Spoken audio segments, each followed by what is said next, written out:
Good evening, everybody. Welcome to another edition of Sunday Night Football with Bengal Jim and Friends. And just a quick introduction before we get going here today. Obviously, we have James in the gray shirt down at the bottom from Brownsburg, Indiana, and our buddy Jamie Stevens from Peterborough, Ontario. Hey, you guys get close. Is it closer?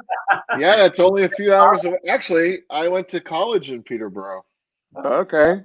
One of the James did a good job with that. cities I went to college. Yeah, good job, man. Yeah. Shout out to Fleming College in Peterborough, Ontario. There we go. That's great. That's great. Well, hey, look, guys, we have a great lineup tonight, and again, it's obviously with a lot of it's been a somber day all day for me and a lot of other Bengal fans, as we found out today that Ken Riley, number 13, the Rattler, passed away this morning, and it's really weird. I had goosebumps as I talk about it. We had church service, me, Trish, and two of my boys, like literally just getting into church, getting ready to sit down. I go to sign out of my phone to turn my phone off, and I see this message about Ken Riley.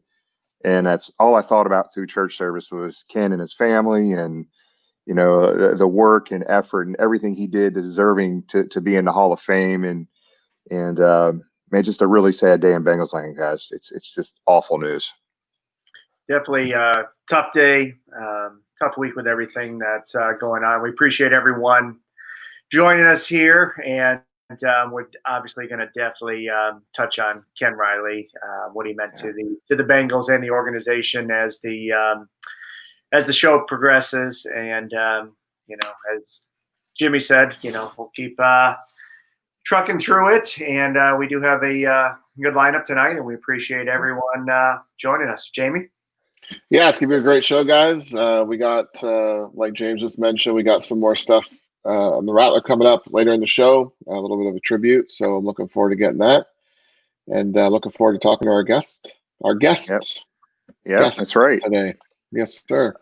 Just to kind of briefly run down the lineup, we have another former Bengal great, Gary Burley, defensive lineman, played in the late 70s and early 80s for the Bengals. And I tell you what, these OG Bengals we've had on have been outstanding. We had Ken Anderson we've had on. We've had Pete Johnson, who was outstanding. We've had last week Glenn Bushnock, who was just had some great stories for us. And hey, just because some of these guys aren't all pros and Hall of Famers doesn't mean they're not just great ball players and great storytellers. So we've had some really good things. And you guys are going to love Gary Burley. This guy's a great human being, and was obviously a teammate of Ken Riley for many, many years. But we also have from Cincy Jungle, Anthony Cosenza. I tell you what, if you guys aren't subscribers to Cincy Jungle, we're going to talk about that, and I'm sure Anthony will have some things to talk about Ken Riley as well. We have Mike Heim, our fan of the week. We'll talk about. We are going to kind of combine our History 101 segment into basically a tribute for Ken Riley later in the show, and kind of knock off our question of the week so we can extend and have some more time to share some stories and get into some videos and things with, as a tribute to Ken Riley later in the show. So a slight format change as we get, 8 to 9 show tonight. That lasts probably 15, 20 minutes, 15, 20 minutes for sure. We're going to be talking about Ken Riley and we'll have some other things to share about Ken. So, all right. Do we have Gary in the room right now? Gary's in. Shall we bring him on? Let's go ahead and bring him on. All right, here we go. Hey, Gary, what's going on, big dog? How you doing, buddy? Hey, man. Every day above ground is a good day. Yes, sir. Yes, sir. I want to thank you guys for bringing me on, and also thank the Bengal Nation for supporting you and for being there for us as well. This is a sad time for all of us, so let's get busy. Yes, sir. So let me do a quick introduction here, Gary, and so some of our younger Bengal fans don't know. They're not as old as me, so I kind of know a little bit, but I got to share some things. So we have Gary Burley here, 3rd round pick from the Cincinnati Bengals out of University of Pittsburgh in 75. Played with the Bengals all the way through 83, then wound up finishing his career in 84 with the Falcons. He was on the 81 Super Bowl team. He played I think 105 games in a Bengals uniform. So he got to wear the old school pumpkin helmet and got to wear the tiger stripe helmets as well. So we got some things we want to get into here, Gary. But I know you were, a kind of not the way we wanted to have you on, Gary. We have some things we want to talk about with you, but I know you were very vehement about wanting to talk about Kenny as well. So we'll give you that opportunity to kind of kick off talking about Kenny. Oh, Kenny, what can you say about a guy that's perfect on the field and off? Kenny was all the young guys' mentor. And, when I first got to the league, we were playing a four-man defense. And I got injured and I got beat out by one of the great Bengals, Eddie Edwards. And at that point in time, Kenny Riley came up to me and he said, Gary, he said, now this is what you need to do. You need to keep your body in shape, stay ready, because you're going to either be here or you're going to get traded. And when he said that to me, it was like my father talking to me, because I knew, whatever Kenny said was the right thing to say. So he did.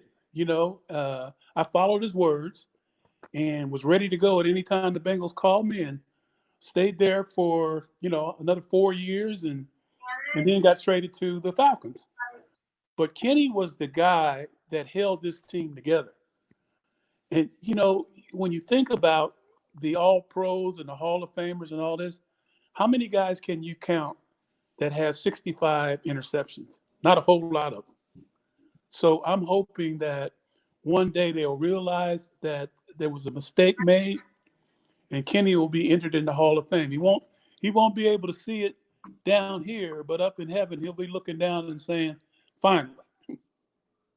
Yes, sir. Yes, sir. I tell you what, that's the one thing. As I was sitting in church this morning, and after I heard the news and going through the service, one of the things that was going through my mind was thinking about his family, the grieving they've got to be going through. But man, the gold jacket he's physically not going to put on down here, man. I just hate not being able to, see that someday, because it's going to happen.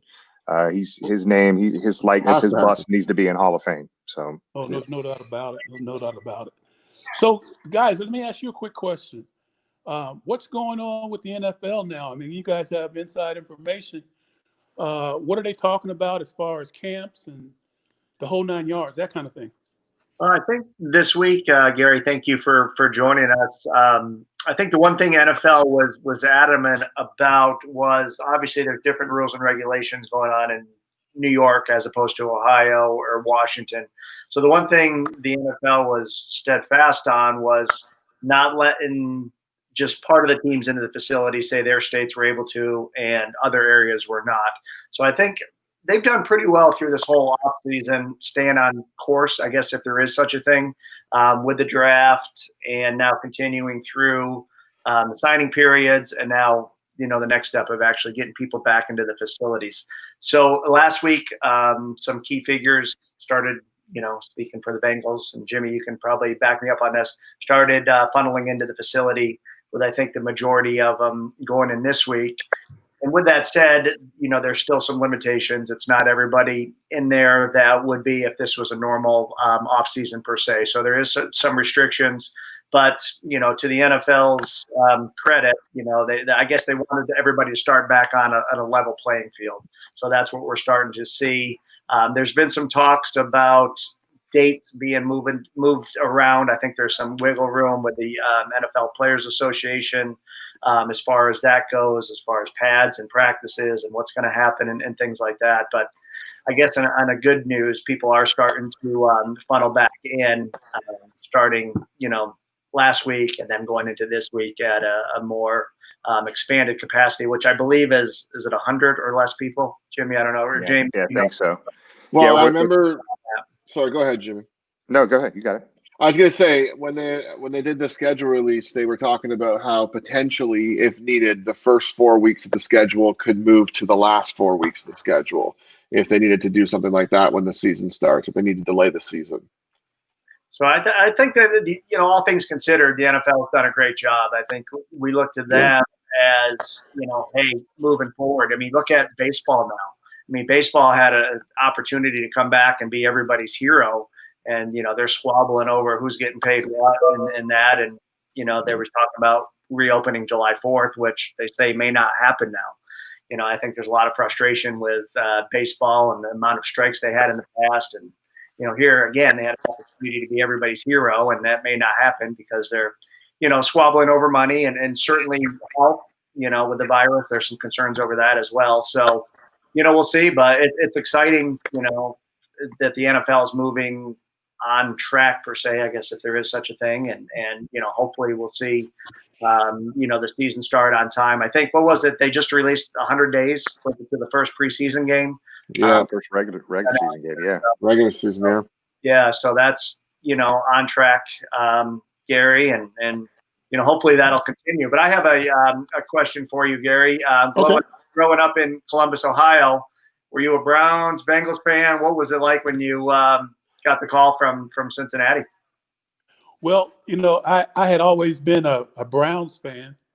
The first game that I ever attended, first pro game that I ever attended, my uncle took me to the Cleveland Browns. They played the Minnesota Vikings.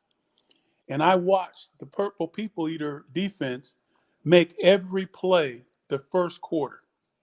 I got so excited when I saw Carl Eller and Alan Page and Gary Larson and the rest of the guys, the way they played. I mean, it was nothing but precision.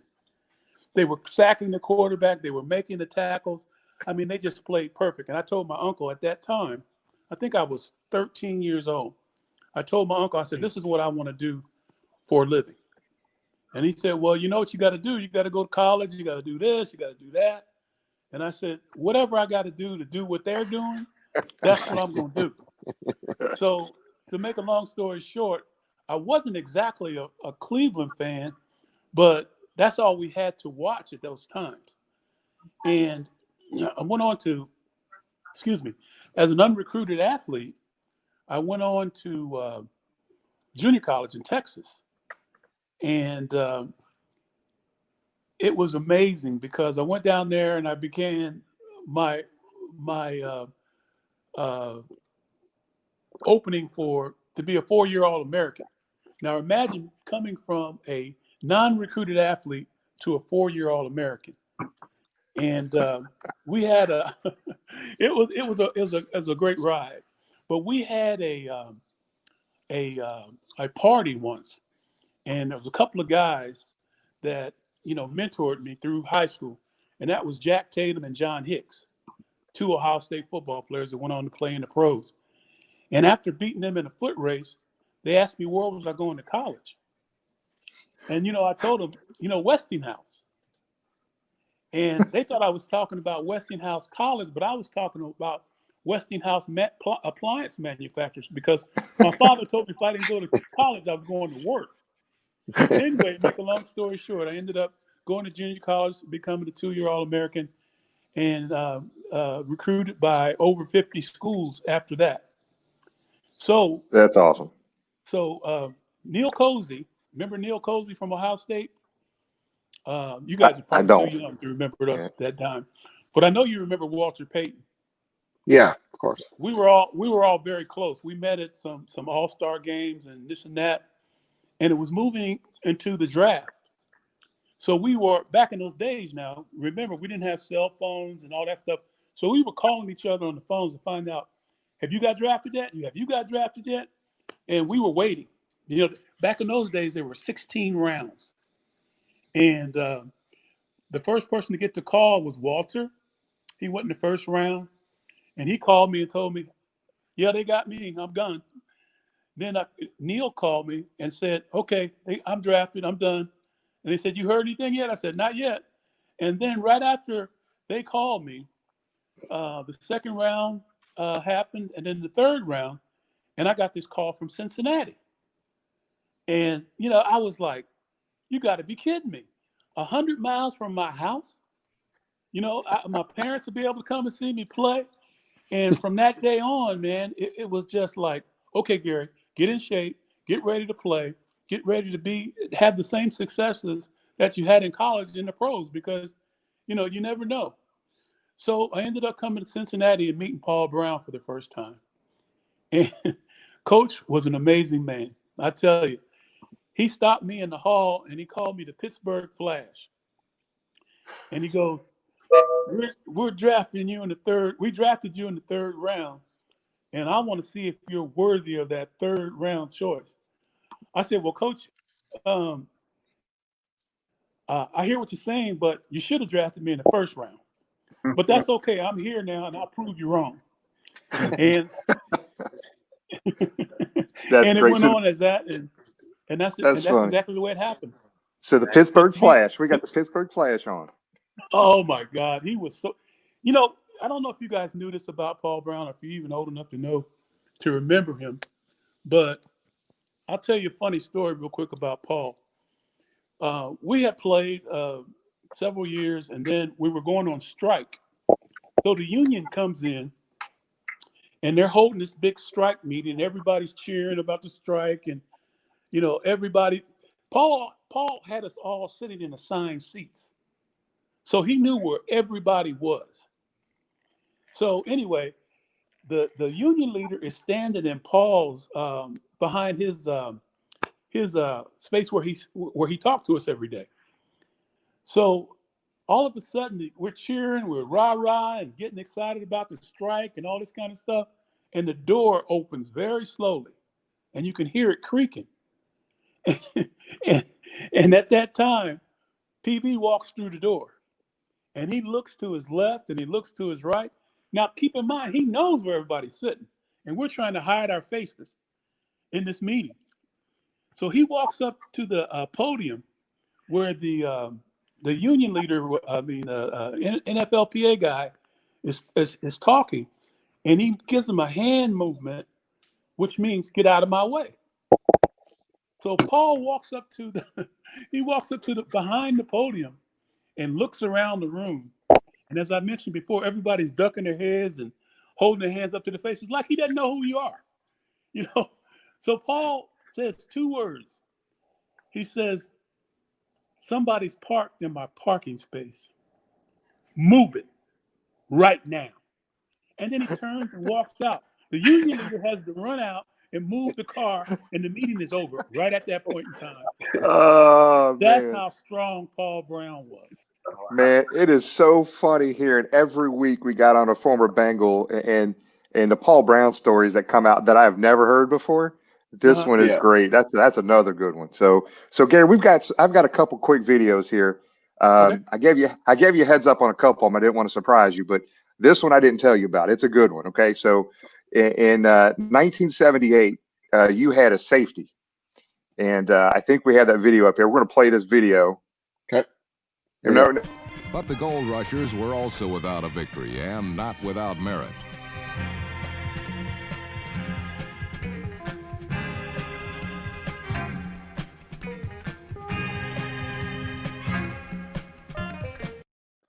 All right. We got to play that one more time. So Gary is 67. I had to watch this video a couple times myself. So play the video one more time. Watch the guy coming in from the right side of your screen, number 67. That's Gary Burley. Watch this video one more time. All right, here we go. But the Gold Rushers were also without a victory, and not without merit.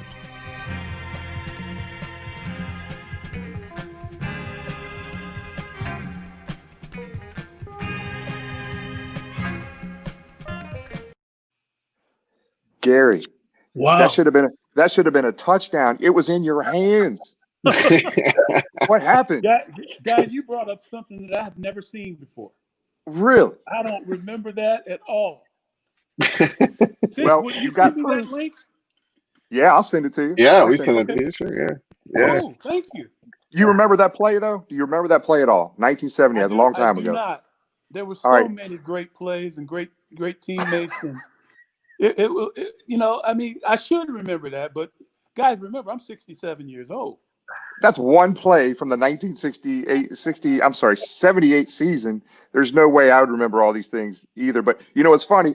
Get the quarterback they gave you credit for the safety, believe it or not, and you should have had a touchdown, Gary. Should have had the touchdown. If you had better hands, it would have happened. But you sat that safety. That safety was Dick Enberg. I mean, that quarterback was Dick Enberg that you got the safety on in the end zone there in San Francisco. So Wow. I thought that was a great little video clip, and I'll send that clip to you, but I'll text it to you. Okay. Thank you. Thank you. Very cool video. And this is my question actually ties into a question from a fan about a memorable event. You talked about the Purple People Eaters, your first game you saw in Cleveland. This one involves a sack on their quarterback, Mr. Fran Tarkenton. Jamie, can you put that question up from man? Can you tell us? Yeah, hold on, James. James. Hold on, 1 second. I'm sorry, I didn't tell James I had this video, Gary. Oh, So this is the one I had to text Gary. I didn't want to put it on and him be upset with us about this video. So, 1977, Gary has a sack. So we're going to play this video against the Minnesota Vikings here. Jamie, go ahead and play that one. Tarkenton's 17-year career. Number 67, Gary Burley, fell on Tarkenton, whose right leg was broken just above the ankle. Said Burley later, "I hate to be the one who hurt Fran Tarkenton." Now, Gary, that wasn't a vicious hit. I mean, it was just No. You know, guys, let me tell you something. That was probably one of the worst times that I've ever had playing football, because I had no idea that he was hurt until after the game. You know, I mean, how serious it was until after the game. And I had to have a police escort to get out of the stadium, because everybody thought that it was a vicious hit, and it was not. You know, I mean, let me explain it like this. Fran was running all over us all day long, and we were tired. We couldn't contain him. We couldn't do anything. He was just having a free day, and I happened to break away from the quarterback, and I ran outside of my the offensive tackle, and broke free, like I said. And then I happened to see Fran right there, and I said, "Oh, this is it for you, buddy." And I got to him, and all of a sudden the crowd just goes crazy. And then they told me that after the game, they said they would escort me with a police escort off the field. Now, it was a clean hit. Let me tell you that. 100%. 25 years later, I think it was 25, somewhere in there, one of my closest friends was having a assembly, and Fran was the guest speaker. And, you know, it had me, Ralph Sampson, and a bunch of other former NBA and NFL players sitting in the front row. So I'm sitting there, and Fran comes on. They have this big fanfare, the music's playing, and the lights are flashing, and Fran gets up there, and the first person he sees is me. So he goes, "Gary Burley, get your ASS up here." So as I'm walking through the stage, he starts reenacting that game that we were playing. And he's running up and down from sideline, not sideline, from stage corner to stage corner, telling us he's had a fantastic day. They can't stop him.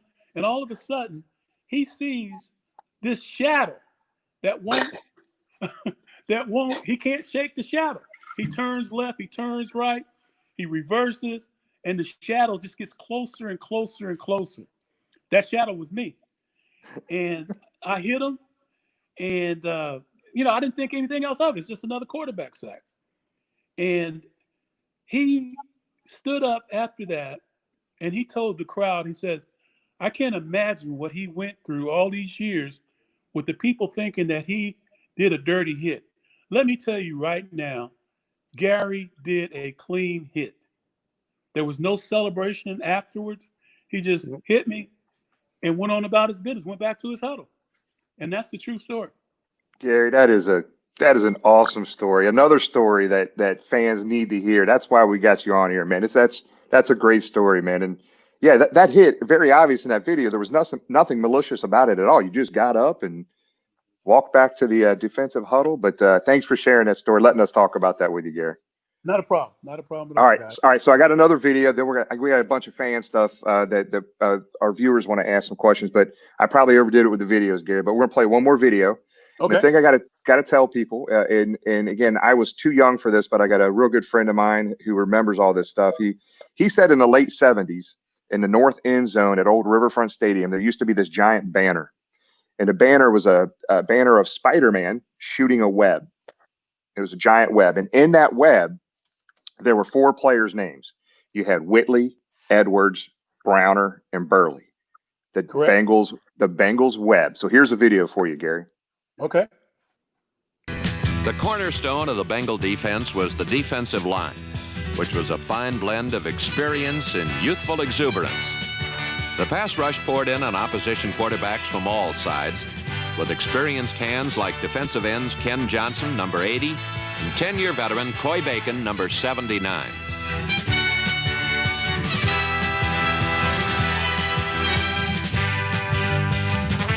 Cincinnati defenses of the future will be anchored by 3 strong young linemen. Second-year defensive end Gary Burley of Pittsburgh, number 67, is a coming NFL star. While at the tackle positions, the 2 top draft choices of 1977 will be chasing down NFL quarterbacks for years to come.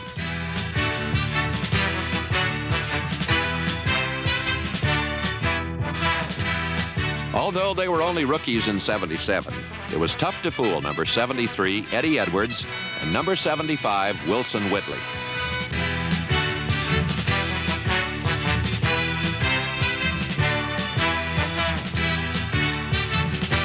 With a brilliant pair of young tackles to build around, Bengals defenses will be founded on strength far into the future.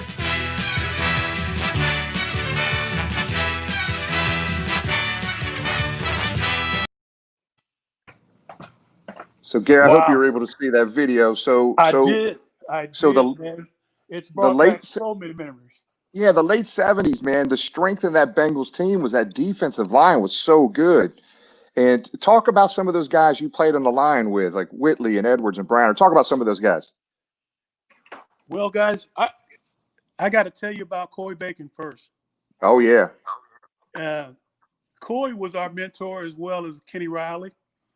And Coy, before they start registering sacks, or before sacks became a statistic, Coy had 29 sacks. He was the first person in NFL history to reach 29 sacks. I mean, just put your head around that. Now, we learned everything that we learned about getting to the quarterback with Coy, because the things that we learned before was just a mere shadow until we got with Coy Bacon. And Eddie Edwards, Ross Browner, Wilson Whitley, we were just students of Coy's. And we learned how to get up the field, how to disengage from an offensive lineman. These are things that were never taught to us. And once we learned how to do it, we became very, very good at it. But those guys, you know, we're still in touch with one another. I talked to Eddie, and now that we got Facebook, we can keep in touch with each other with Ross and Eddie. Wilson passed away a few years ago, but he was one of my best friends as well. And it's just amazing that the team that they put together back in the 70s. And it's unfortunate that it took so long for us all to get back together, but we are now. And you know, we went to the 50th anniversary of the Bengals, and I got a chance to hang out with Kenny Riley and all the guys, and it was just, you know, I can't begin to tell you how it made me feel to walk back into a situation where all these guys there. My best friend Isaac Curtis, so many guys, man. It was just, it brought back so many memories to see these guys and remember everything that we went through, and the fact that we did not win the Super Bowl. I wish we could have did that for the fans in Cincinnati, bring them a Super Bowl, but we did something. The Bengals did something that not a lot of teams can say they've done before, and that is going to 2 Super Bowls. So when the years get rough and you're not winning a whole lot of games, remember, we have been to 2 Super Bowls before. Yes, sir. Well, Gary, we want to respect your time, man. I have one more thing to add, but I want you, if there's anything else you want to close about Ken Riley at all, anything else you wanted to talk about Kenny? Yeah, definitely.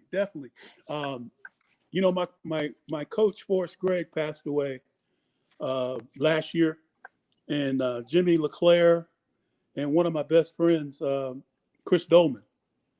And what my foundation did, we started a scholarship to honor Coach Greg and Chris and Jimmy LeClaire. And what we're doing is we funded a scholarship for 5 years. 5 different students, male and female, will receive $1,000 and hopefully an internship from some corporation. But in the last 2 weeks, I've lost Coach Majors, my college football coach, and Kenny Riley. So what we're going to do is add those 2 names to the scholarship. And hopefully we'll get the NFL involved and other organizations and corporations to help us fund this beyond 5 years. But I think that a lot of kids could benefit from this, from the knowledge that they can get from the former players and the opportunity to get this scholarship. So that's where we're at with Kenny Riley. I've got to do something. I can't let my good friend just not do anything. So I've talked to my group. We have a group of former Bengals that we're on. We call it. We text each other all the time. So I mentioned this to them and asked them about their input, what they put in their input into this, so we can make this thing grow and support and honor, our coaches and Ken Riley and the players, and just do something that will go on when we're no longer here. Will hopefully continue to go on. Yeah, Gary, that is a great story. And I'll tell you what, I'll talk to you off air maybe tomorrow or something, but I think there's stuff that we're doing through our tailgate and everything, raising money for different charitable organizations. I think there's stuff we're going to be able to help out there too with you, Gary. So we'll talk offline about that one for sure. Good deal. Well, let me say one more thing before we go. Yes, sir. Yes, sir. My wife is the president of Miles College, and that's where we're doing the scholarship at. And anything that you guys can do, any promotions that you can help us with, we greatly appreciate it. And I'll step out a little bit further. And if there's some other Bengals that you want to interview, just let me know, and I'll get a list together for you. Yes, sir. That'll work. Awesome. And Gary, I guess just look, this is the first time I've ever really got the chance to see you and talk to you, and you can tell you're a good man, just like everyone, like Pete Johnson talks about you, all these other dudes, they talk about you, they love you to death. I know one thing I do want to close with here, because I think there's a powerful message that you can share with everybody, whether they're a Bengals fan or not. I know you deal with different situations in your life, and in 2012, you were diagnosed with multiple myelomas. You're a cancer survivor, Gary. And one thing I was reading in an article was about early detection is key. What is your message to people about that? That's exactly it. Early detection saved my life. Also, there's a host of other health issues that I went through. I had a kidney transplant, almost lost my leg due to an infection, salmonella poisoning. If you've never heard of salmonella poisoning getting in your knee, I knew that if it could happen to somebody, it would be me. And I got that, and I was healed from that and everything else. And I got a kidney transplant, praise the Lord.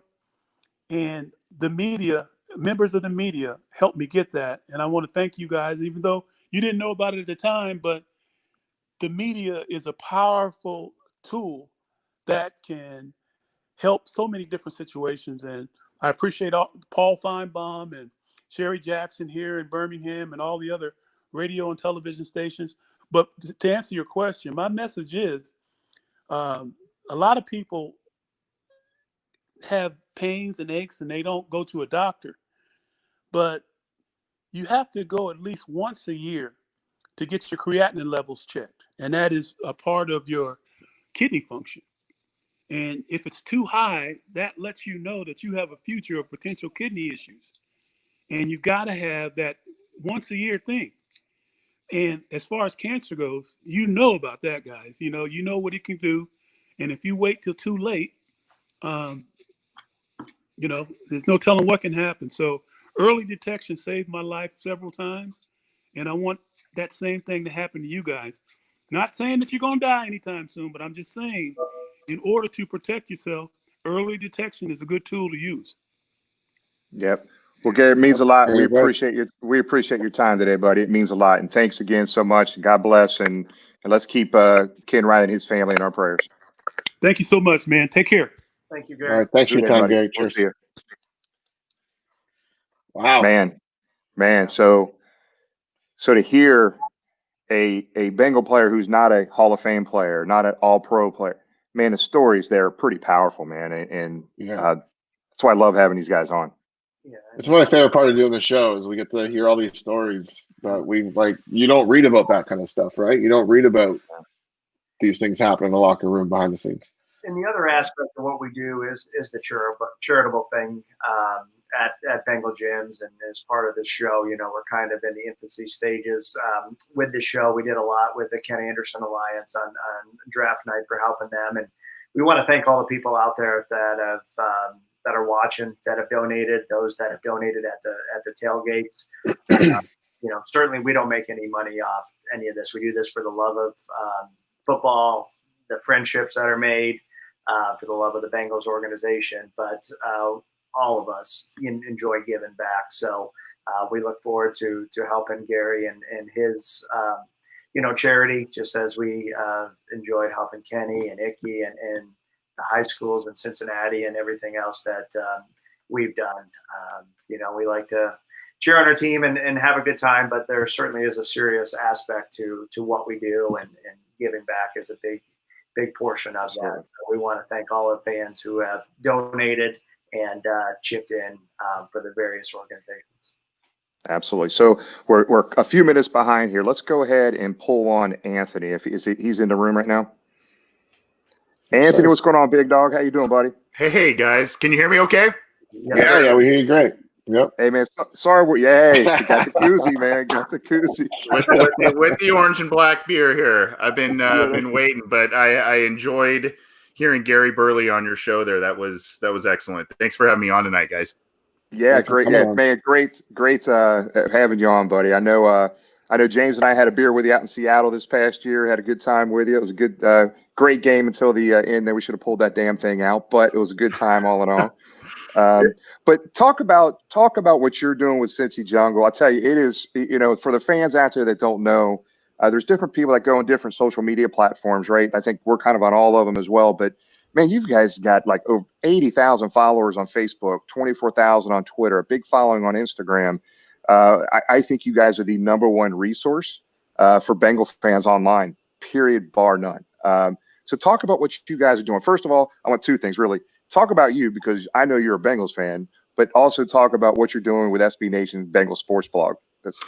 So Cincy Jungle was by the way, I dressed up for you tonight too, guys. I see that. Yeah, I got real classy for you. Cincy Jungle was something that was created in the late 2000s by Josh Kirkendall, and he ran that site for a long time along with Jason Garrison. It was really kind of a two-man show, and they put out a lot of opinion pieces, a lot of analysis pieces, but it was also stuff that they kind of brought in stuff from the Inquirer, Bengals.com, and other news outlets, and not only relayed those stories in case some other folks, Bengals fans, were not able to see some of these articles that came out, but also gave maybe a little bit of their own opinion on some of those pieces that came out. So that's kind of where it started. Those guys are amazing guys, and they did it for a handful of years. Josh, even more so than that. And, just kind of life came at those guys. They took a step back, and there was another young lady who did an excellent job as a site manager, Rebecca Toback. You guys may or may not have heard of her. She has now moved on to another company and is doing some stuff with the NFL as well. But she was really integral in the growth of the social media platforms of Cincy Jungle and really kind of spreading its arms in different directions. And then now it's headed up by Jason Markham.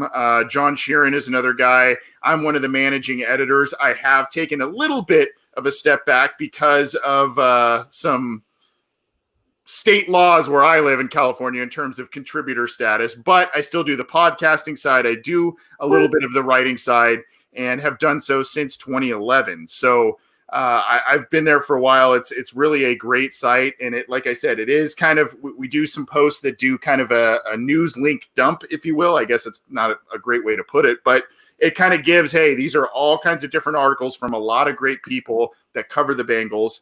go check those out. We also present other, bits of information that are coming out about the team, give our spin. And then, of course, we dive into film review. We dive into all kinds of things. Guys like Patrick Judas, Matt Minnick, a lot of different things. And now the Cincy Jungle podcast channel has grown, and we've got about 4 or 5 shows in there, which is pretty cool. So there's a lot of different stuff going on at the channel. In terms of myself, I actually am born and raised in Southern California. Jim, you probably remember that from our conversation in Seattle.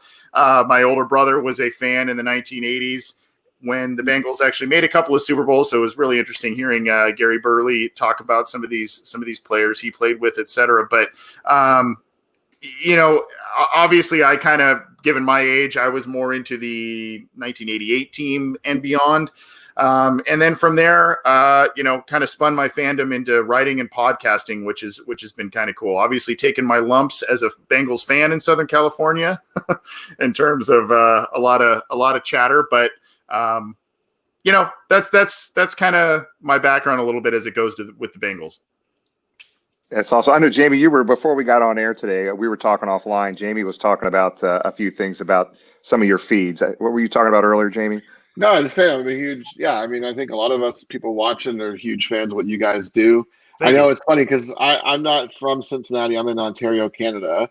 But I go down as often as I can to the games and hang out with these guys. But it's funny, when I go down to the games, I find I'm going to social media as we're walking out of the stadium to hear your breakdown of the games. I think it's really well done.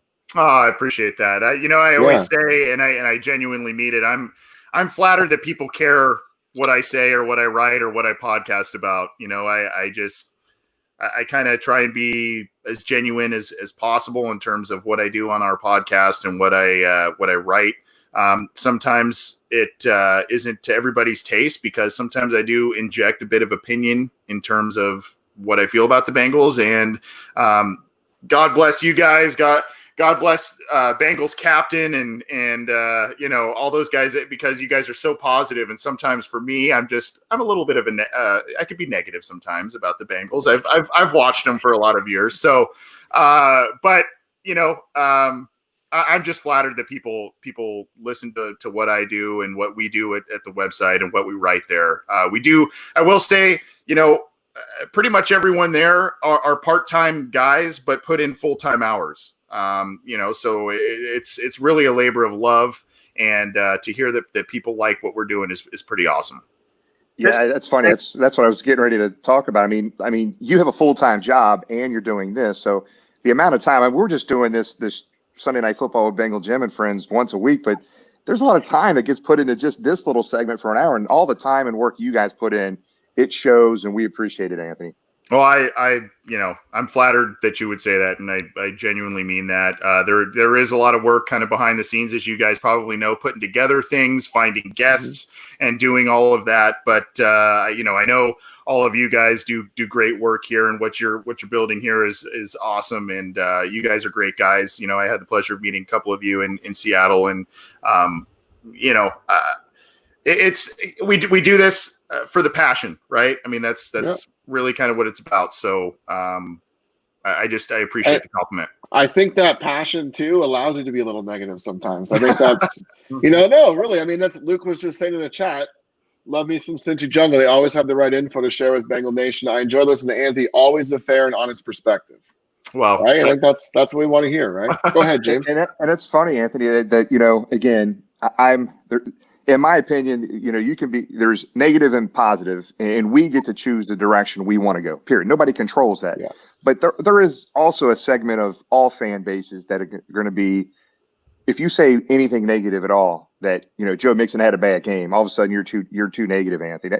There's going to be reality in this, right? There's going to be things that you say that are going to be reality. I don't see you coming off as negative. You're going to be upset at passion around the team and the fan if they're not doing well. You might say something that's not rainbows and unicorns sometimes, but at the end of the day, I get it, because not all of us can be the same in how we react to some of these things. Well, I pity. James, you had- I'm sorry. I pity Bengals fans who follow my Twitter handle around free agency time, especially the early days. But I get pretty heated, and really I ate crow. Thankfully, I ate crow this off season because the first day or two I'm sitting here just really same old. I'm just getting all heated, and all of a sudden day 2, day 3, day 4. I mean, it just came in waves of good news. So, I ate crow and I admitted it, but that's sometimes around free agency, I get a little heated. It was a good question. Yeah, it was a good offseason. Anthony, this isn't Bengals specific, but living in Southern California, we see the new multi-zillion-dollar facility being built for Rams. We see the Chargers moving from San Diego up north. We see the Raiders moving from Oakland to Las Vegas. Is the hopes that this new stadium is just going to reinvigorate the Southern California market? What's your sense being in the trenches there? Is the NFL, we've seen, again, the Raiders move from LA to Oakland. We've seen teams move out of there before. This isn't the first time. So is the sense in Southern California right now that, hey, this new stadium is going to make NFL football relevant again for those in LA? So I have a perspective of both, kind of from the NFL's point of view and maybe what these teams are hoping for, as well as my own. So I'll start kind of with the former and end with the latter. The former, I think the NFL is trying to, broaden its reach a little bit. That's maybe why, you would have had 4 teams in the state of California. And now you branch out and you move into Las Vegas, where it is a very easy commute from everybody in California to get to Las Vegas, especially when things kind of fully open back up with air travel, et cetera. But so I think they're kind of trying to extend the reach a little bit. And actually, I have driven by that stadium in Las Vegas in some of its earlier stages. I haven't been by recently, but like a year or so ago, I drove by, and that stadium is going to be awesome in Las Vegas. It looks very, very cool. And I think obviously Vegas knows how to throw an experience if you guys have ever been there. So I assume the fan experience in that stadium is going to be amazing. In terms of LA, I think, again, the league is probably trying to capitalize on the second biggest market in terms of, what they're trying to do for viewership and everything else. I think they're trying to do they're trying to expand their reach there and grow that market. And, I think those teams are trying to capitalize. Personally speaking, I think the Chargers, I wish they stayed in San Diego. I love the city of San Diego. And every time I went down there to see a game, it was a great experience. That stadium was awful, but I wish that the Chargers were able to stay there. You have the one team in LA. And then, that's kind of how you grow your brand as a league and as those teams. But it didn't work out that way. I do think that stadium in LA is also going to be state of the art once it is opened. I've driven by that one too, seen some of it's in its early stages, and it looked pretty neat as well. And I assume that's going to be a state of the art thing too. I saw the Las Vegas Stadium in November, and it was Did you? Incredible. Yeah, it looks amazing. I can't wait to go down there for a game. Yeah, it looks like Darth Vader kind of. And some and maybe a little gambling too. Yeah. So right. speaking about how you're negative, you said follow your Twitter feed and you're often negative in the off season. Like you were saying, how surprised you were this year. How do you think the Bengals did in the off season? Well, so far, I mean, it's hard to really criticize many things they did because they spent money, they made impact moves, and they got guys that should help them immediately in the biggest areas of need. I think it was very telling how heavy that the Bengals went in free agency and in the draft on defense.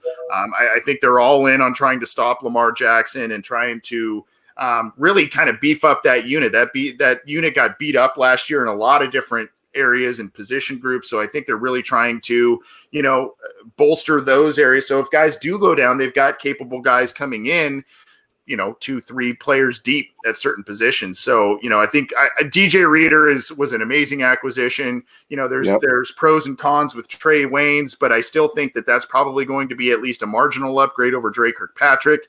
Of course, Joe Burrow coming in the draft, that's going to excite everybody.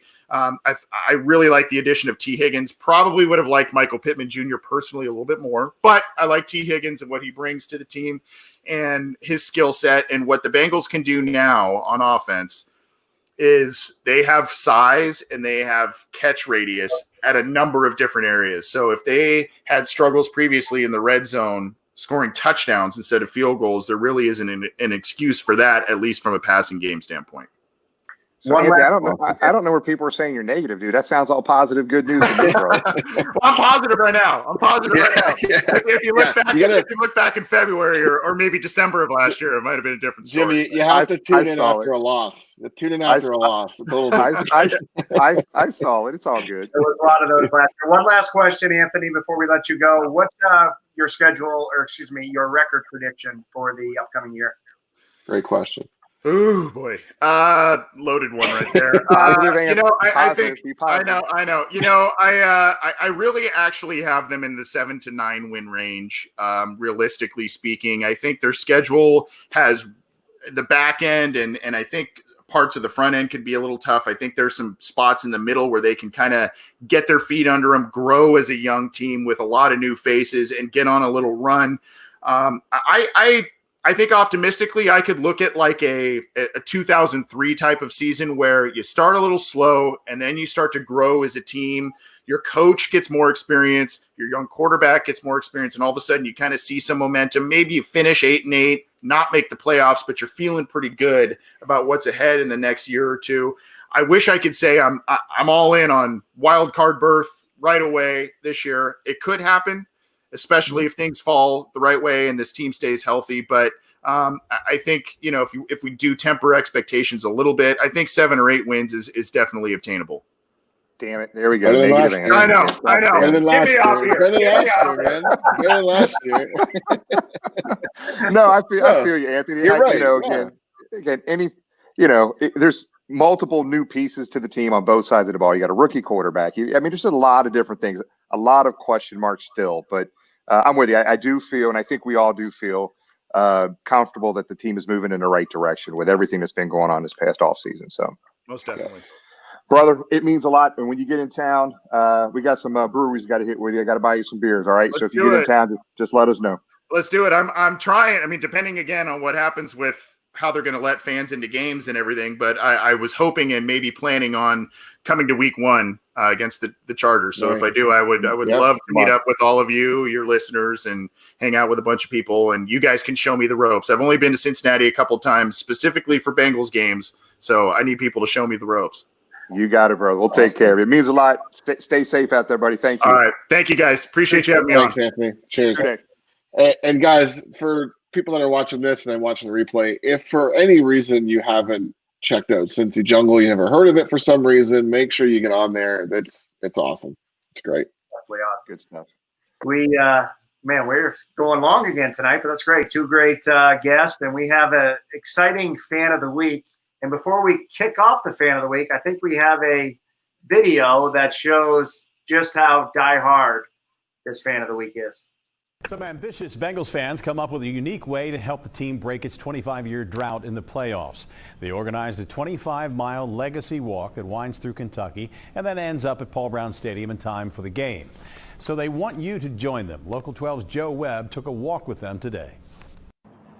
Mike and Andy Heim and their buddy Josh Northcutt are lifelong Bengals fans. Mike likes to walk and noticed when he'd get his miles in on game days, something happened. Usually between 6 and 8 miles, it seemed like the Bengals would always win, and they would win in crazy fashions. A la the game against Seattle this year, Denver last year, Green Bay 2 years ago. So he thought a 25-mile walk to the ballpark on Saturday could break the 25-year playoff jinx. But Heim didn't want to walk alone. He created an event on Facebook to recruit, the Bengals Legacy Walk. Northcutt's in. I've seen, like he said, crazy things happen when he does the walk, and then this will be my first one, but I'm in 100%. They're hoping for another outcome like January 6th, 1991. 25 years ago this week, the Bengals' last playoff win. The walk starts 8 o'clock Saturday morning at Angelo's Pizza in Verona, Kentucky, 25.1 miles from Paul Brown Stadium. The route winds its way up the road to Walton and on north to downtown, and hopefully to a Bengals win. They say it's going to take about 9 hours, but we're planning 12 because we want to tailgate. An itinerary is posted on Facebook. They hope people will join them 7 miles out at the Fridays in Crestview Hills or 1.5 miles from the end at the Old Kentucky Bourbon Bar on Main Street in Covington. It'd be awesome to have an army of Bengals fans walking across the bridge letting the Steelers know that they're in for a battle. And some crazy people that walk to the game are in there cheering their heads off for the Bengals. Rain or shine, these three are committed and are looking for like-minded walkers. People who are willing to show support in 2016 so we can stop talking about 1991. At Riverfront Stadium, Joe Wayne, Local 12 News. So if you're interested in checking out the itinerary and where you might catch up with the Legacy Walk, we have a link at local12.com. I love how I love how you left the couple extra hours to make sure you get the tailgate in. That was great. Yeah, I had to do that. So the first question is, Mike, do you have like 10 new pairs of sneakers ready to go for the upcoming year? Oh yeah, we're hoping that we get a chance to do another walk. If they have a home playoff game, we're down to do it again. Well, we appreciate you joining us, Mike. Thank you for glad to be here. That was pretty cool and something a lot of fans probably don't know about or that it happened. 25 miles. That's quite the distance. Can you share with us a little bit about that day? Yeah, well, it started pretty early, and we had a marathon runner that was actually pacing us, which is really good because Northcutt and my brother and me, we were kind of a little behind, and it was tiring, that's for sure. But without this guy, I'm not sure that we would have made it on time. But we were there, and it's a memorable experience. Certainly. So how many steps? How many steps was that? Do you have my brother? Yeah, my brother was actually wearing one of those counters, and I think it was 55,000 steps. Oh shit! And what was the time that you ended up doing it in? Excuse me? What was the time you ended up completing it in? So I believe when you included all the stops, we left at 8 o'clock in the morning sharp, and we were in our seats by 7 p.m. for the the 8:30 game. So you're looking at about 11 hours. And I think when you took out the stops, we made it in about 9, I would say. 9 hours of walking. Any beers drank along the way? We stopped at the Fridays about 7 miles out, and we did have a couple of drinks. And the biggest mistake we made was sitting down there at the table, because once we got back up, those muscles tightened up. The longest 7 miles I've ever experienced in my life. I was in a lot of pain. Oh man! So you had to stop at the Bourbon Bar. I think we'll meet you at the Bourbon Bar next year, right? Absolutely, absolutely. And that day would have, we were utterly convinced that after all the times we walked, the Bengals never lost, and they won in crazy fashion.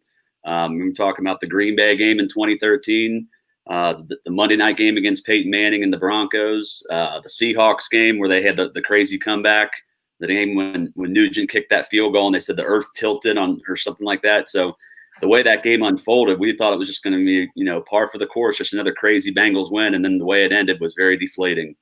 But, we're ready to do it again if we need to. How did your Bengal fandom start, Mike? I just living in Cincinnati, always just, like the local teams. I'm a big, fan of every Cincinnati sport, but the Bengals just every year, the term lovable losers probably applies. It's just, you want that fandom to be rewarded one day with something big. And that's why I never understand the bandwagon fans, because, if you like someone when they're down, it's so much more rewarding when they're winning and they're doing well. So confident that one day we're going to be hoisting the Lombardi trophy down on Fountain Square. 100%. Brother, we will be there with you, buddy. Absolutely. Favorite Bengal of all time, Mike? AJ Green. I mean, I was telling Jimmy before this, it seems kind of cliche, but there was something special about that 2011 team. They were so down. I mean, I've never seen fans more pessimistic going into a season. And I remember going to, I believe it was the 49ers game, the first home game they had that year, and then the Buffalo game where they had the crazy comeback. And there was just something about that connection that Andy and AJ had that just drew me to that team in general, and specifically AJ Green. Just all business, no BS. Good guy in the community, and he's very easy to like. And hopefully he can be here long term. The offseason's been pretty spectacular as far as the Bengals go with the #1 pick and what we've done in free agency. What's your expectations for the upcoming year? Yeah, I kind of agree with Anthony a little bit. I think you almost have to look, to have a building block going into 2021. I don't think anyone's expecting to go from 2-14 to a division championship. We'd all love that, but I kind of compare next year's team to the 2004 team, Carson Palmer's first year. It gave us a great thing to look forward to in 2005, and I think if we can just kind of, have something to look, like he said, that 6, 7, 8 win range, something like that, just something where you can look to 2021 and you realize that big things are going to be happening. So I'm kind of on board with what Anthony said before me. Obviously, something to give us some hope. Absolutely. Yep. Yeah, absolutely. We know that obviously walking is your thing. Any other game day rituals as a diehard Bengal fan that you do on game day? Bengal Jim's tailgate, man. Gotta go to Bengal Jim's. What's your 51 beer of choice there? I like my Hewdy Delight, but I like to try, some new 50 West beers, whatever they have. But I'm a big Hewdy guy. I like Hewdy. Nothing wrong with that. Nothing wrong with that. Anything else, Jimmy? No, man, Mike, you're it's just awesome hearing your story, man. And it's funny to hear you talk the superstition that we sports fans have. Yep. There's certain things that everybody as a fan does differently. If they win or if they lose, people turn off the TV and all these different superstitions. And it's a really cool thing that you caught on with the walk. I thought that was a really cool story, man. We appreciate you being on. Absolutely. Thank you for having me, guys. Thanks, Mike. I hope you're walking in this year for that playoff game. I really hope. Hell yeah, buddy. I would love to. Who day, buddy? Who day? All right, Mike. Thanks for your time, man. Cheers. See you. What a good dude. That walk, I guarantee you there's not many on here that probably remember that, but that's 25 miles on game day. That's hardcore. 50,000 steps. My knees were hurting listening to 50,000. I couldn't even Jay North says, that's my boy. And then he says, never again, though. Never again. Josh. Our buddy Josh, who's right there at the tailgate, was on that video and did the walk. God bless him. Good stuff, man. Good stuff. Well, I'm sorry, guys. I know we try to keep this to an 8 to 9, but man, we couldn't cut off Gary and Anthony. There was just too much good stuff, and we're not being held responsible by sponsors anyhow. We go along when we want. So yeah, we're not cutting into the next show. So that's we're right. good. That's right. So that's what's fun about this. And we typically after the fan of the week, we'll get into Bengals History 101 and do our question of the week. Kind of bumping our question of the week, and we're going to tie our history of the week this week and talk about Ken Riley. We're talking about Bengals history, guys, and again, this is just open conversation. I don't have a bunch of stuff to go on. Just looking at Ken Riley. Passed away today at 72 years of age.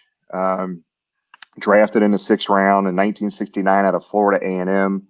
So you have to understand this guy played in the old AFL, played in the NFL, played under multiple coaches, including Paul Brown. And on social media today, there was just all kinds of just immediate outpouring of sympathy for Ken, as you saw Ken Anderson's comments there on Twitter, the Solomon Wilcott's comments, and it was kind of interesting to hear Willie Anderson, who got to know Ken as he came into town for some of the games, and how much he got to love Ken Riley, and there was statements today which was unusual. It's not unusual to hear a statement from the organization, but I think there was an issue from Marissa Contepelli, a statement from Mike Brown that came out before this statement on from the organization itself, and that just shows you what kind of impact this guy had on the Brown family, the organization, our city, and anybody that's a fan of this team. This guy was special. He played for the Bengals from '69 to 1983. He went on after that. He was actually an assistant coach in Green Bay for a year or two. And then he went on to head coach his alma mater, Florida A&M, from '83 to '86. He was AD at that same school from '94 to '03. When he was in college, he was a quarterback. And when the Bengals drafted him, he comes into camp for the first time, meets Paul Brown for the first time. And Paul Brown's telling him, hey, we're going to convert you to a cornerback. And what a hell of a move by PB to do that. This guy, three-time All-Pro, 65 interceptions. And this is what really drives me nuts. Tyler, good call on a 65 there. Perfect timing on that. 65 interceptions, fifth most in NFL history, fourth most at the time when he retired. He holds multiple Bengal records, obviously, with interceptions, 516 return yards, 5 interceptions for touchdowns are all Bengal records. The first year he was in the league, they put him at receiver a couple times. He had multiple receptions in 1969. His first interception, I was trying to find video of some of these things, guys. I don't have video of everything, but his first interception was against the Broncos in 1969. That was his first to 65. His 65th interception was against the Steelers in 1983. You have to understand that if you can Google, all the players, the top NFL interception leaders in NFL history, every one of those top 10 are in the Hall of Fame. Ken Riley's number 5 on that list at 65 and not in the Hall of Fame. And that's what I think we could open some discussion about here, guys, is that, it sucks to me. This is like one of the Ken Anderson and Ken Riley, the two most overlooked players in NFL history, in my opinion, right now for the Hall of Fame. And the criteria to get in the Hall of Fame is unfortunately not just statistical numbers. It is, did the media like him? How popular was the guy? Did he play in a big franchise? The market. Did he win Super Bowls? I'll tell you guys, that's a travesty, because Ken Riley and any other team that won a Super Bowl, this guy is a first ballot Hall of Famer. Yeah, that's what bothers me about the Hall of Fame is I think that to take a look at this, because, whether he gets in or not, hopefully he gets in. But when he does get in, he's not here to celebrate it. Like, that's, to me, when I'm watching the Hall of Fame, people going in, that's the best part, is watching the guys get the jacket and do the speech and tell the stories. It just sucks to know that when he gets in, he's not going to be here to do that. The one thing that stands out the most to me is, and I agree, 65 picks, crazy, should be in the Hall of Fame, but switching from quarterback to cornerback and then having an NFL career, we see it on the offensive side of the ball. A quarterback is a stud in college, maybe transitions to wide receiver, but this is a quarterback going to the other side of the ball, position, at the highest level possible. Not only does he excel, but top 5 all time in career interceptions. Crazy. Yeah, he's tied. Man asked. Sorry. Yeah, go ahead. Well, Man asked a pretty good question here. Are the Hall of Fame snubs due to the last decade? He says the 10-year stretch could have affected the vote. I think, as Jimmy said, if they win a Super Bowl, or if the Bengals, won some more, I think, no doubt, first ballot. I think, I'd say bias is the word, but definitely I think that's hurt both Kens, and both definitely should be in that Hall of Fame. Yeah, man, I tell you, I don't know the answer to that. That's a possibility. I mean, and the thing that frustrates me more is, I'm going to write off names. I might miss somebody, but the first two that need to get in, Ken Anderson and Ken Riley. Sorry, they just need to be in the Hall of Fame. These are no brainers, whether I'm a Bengals fan or not. We also have Lamar Parrish should be in there. Willie Anderson, Corey Dillon. I'm missing some names here. I truly think Chad Johnson should be in. There's a bunch of players. Max Montoya. These are guys that should be in the Hall of Fame. And And I'm hoping now with the social media, you know, I think Willie was talking about this on his Instagram chat with Andrew Whitworth, which was really cool interview. How they were talking about how there's more breakdown of film that people get to see, the people that are voting, like Pro Football Focus and all these things. They're breaking these things down now, where back in the day, they didn't have that opportunity to break those things down. So, I mean, it's just crazy. It's frustrating. And I do think the organization somehow needs to get a little bit more involved. I know they're doing some things right now. And it's crazy. Like with Ken Riley, I mean, this guy played in the first 5 playoff games in this franchise history. He played in 1970, 1973, 75, 81, and 82 playoffs. He played in the first 5 playoff games. He had a team record at the time, 3 interceptions in a game in 1976 against the Jets. Richard Todd was quarterbacking, as well as Joe Namath. He intercepted both of them. So there's a lot of quarterbacks in NFL history that were victims of the man Ken Riley. And you look at it too. I think we did this past year did the Ring of Honor. Where was he in the Bengals Ring of Honor, Jim? Yeah, we had him. Yeah, exactly. We had Ken Riley as we did our Ring of Honor. We had him as number 4. That's kind of Richard Dalton, West Coast Bengal fan there.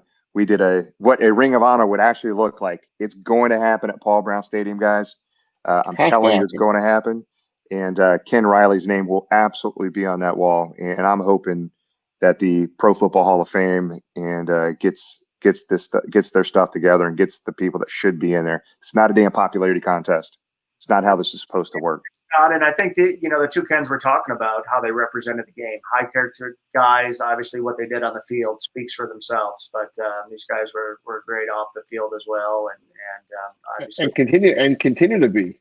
Yes. I mean, look what Ken it's So, well, we've got about a 2-minute video we're going to play here in just a second, and that's going to be the end of our show. But I would tell you, if you don't get goosebumps watching this video and get teary-eyed a little bit, especially after today's event, man, check your pulse.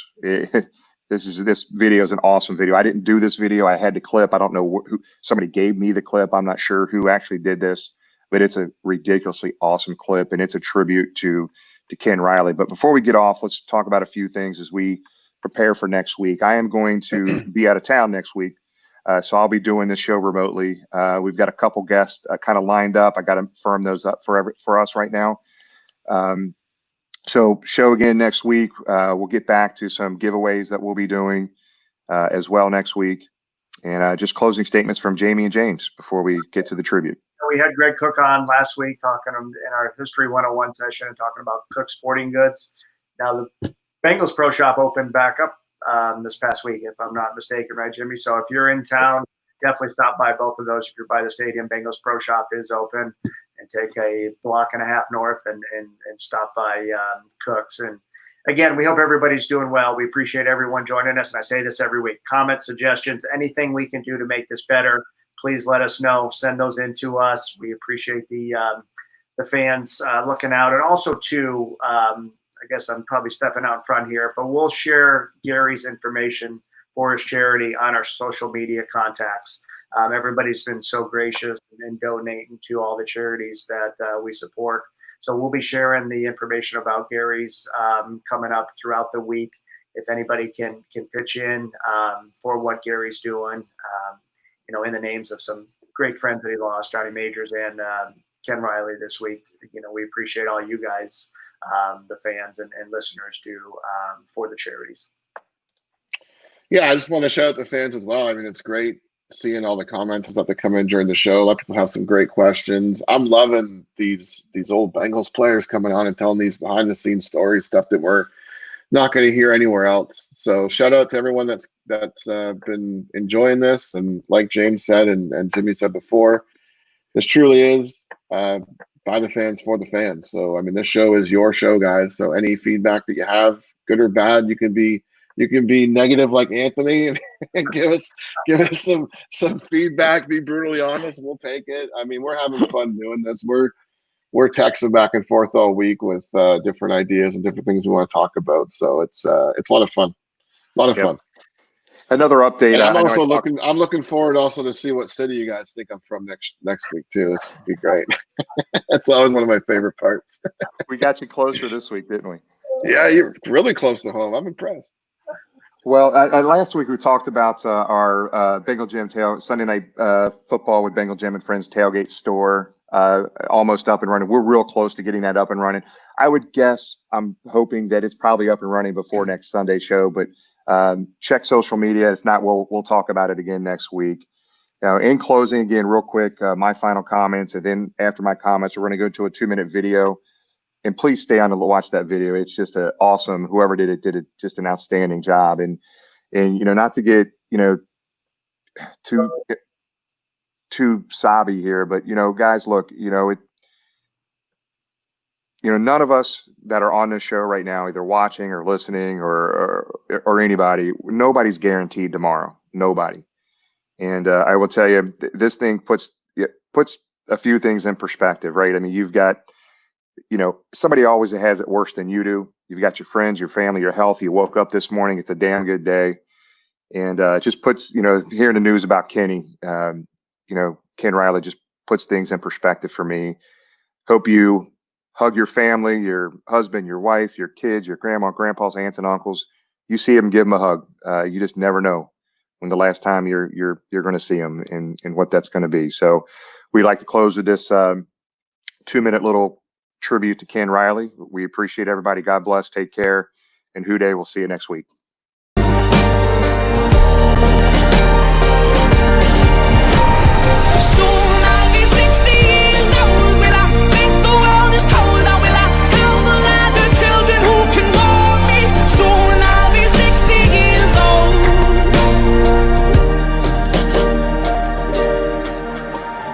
Once I was 7 years old, Mama told me, go make yourself some friends or you'll be lonely. Once I was 7 years old.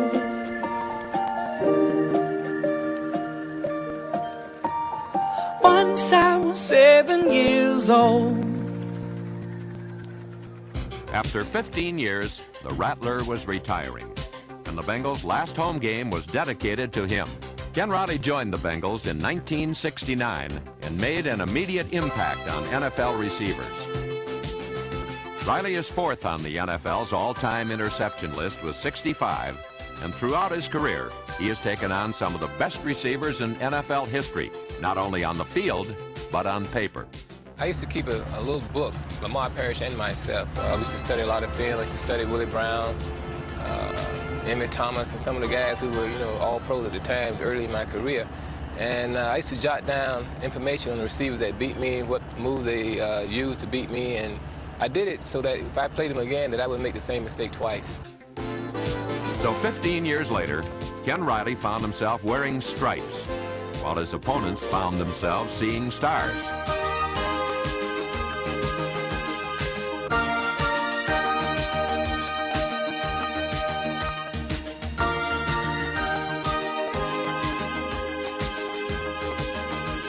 He led the team in the AFC with 8 interceptions and scored twice in his last season. A quick shot out in the flat. It's intercepted by Kenny Riley, and it'll be a touchdown.